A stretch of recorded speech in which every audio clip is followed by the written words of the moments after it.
The kind of people you need to stay away from are the ones who, when you tell them something good or something that you're excited about, and their initial response is something negative. That's exactly who you need to stay away from, because why are you putting your limiting beliefs onto my situation? I have this individual in my life that I'm like contemplating not having in my life anymore.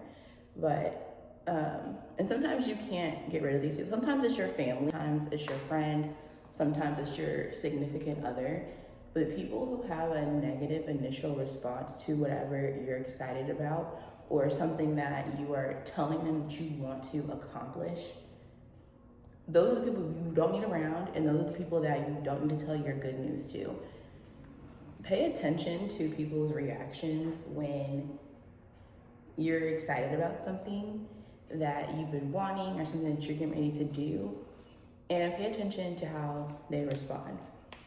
So I had a friend when I was announcing something really exciting, and I was super stoked about it, something I had been working towards. And when I was sharing this information with them, this is their response: lackluster. They're like, oh yeah. And they were not excited about it for me. I know when my friends have something super exciting going on, or something they've been working for, or something that they really want, I share that excitement with them because I want that for them too. And so when I expressed how, excited I was to share this thing that I was launching, and how I was excited for this opportunity, their response was so lackluster, and it really made me think about why are you not excited for me? We call ourselves friends. I'm excited for you when things are happening for you in your life, good things that you've been wanting, milestones that you're reaching. But when it comes to me, the response is you're withdrawn, you blow it off. You're not you know what I mean?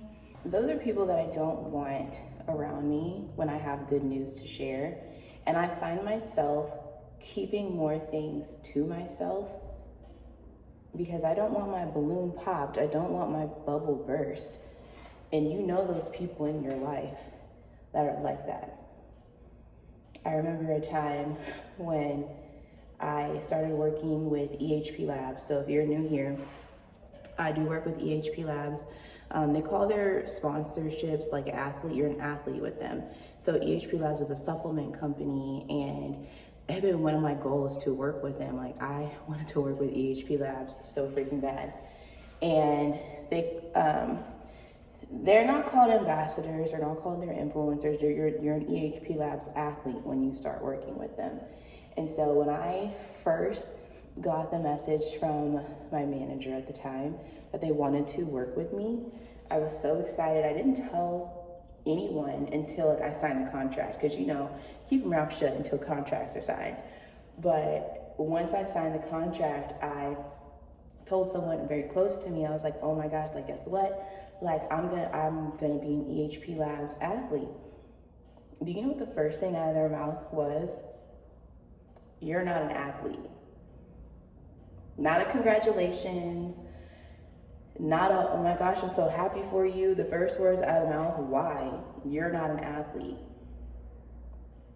And that really did something to me. And my personal philosophy is that anybody can be an athlete. One, because being an athlete has no specific look, shape, whatever, you know what I mean? But aside from that, aside from the definition of athlete, it really hurt me that someone so close to me would not just be congratulations. Whether you think I'm an athlete or not, that's beside the point. Whether you think I'm athlete material or not, keep that to yourself. But why is congratulations not the first thing that comes out of your mouth when you know that it's something that I've been wanting and something that I've been working towards? Those are the kind of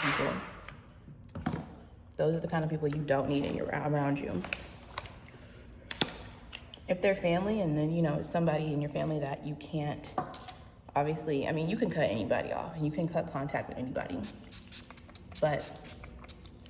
or you can limit your contact with them if you can't cut them off. Sometimes it's easier said than done, obviously, but that really fucking hurt. And so I think that also, for me, that also means people who think in terms of black and white only.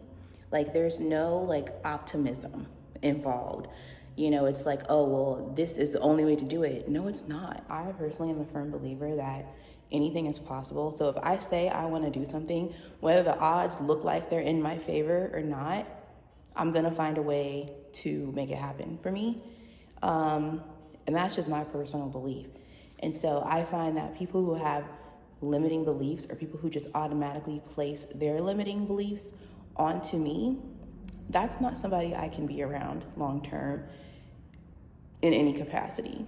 And if their first response is something negative, now I'm not going to be like, oh my gosh, cut everybody out of your life. Of course, you don't want people who are just going to be around to constantly enable you.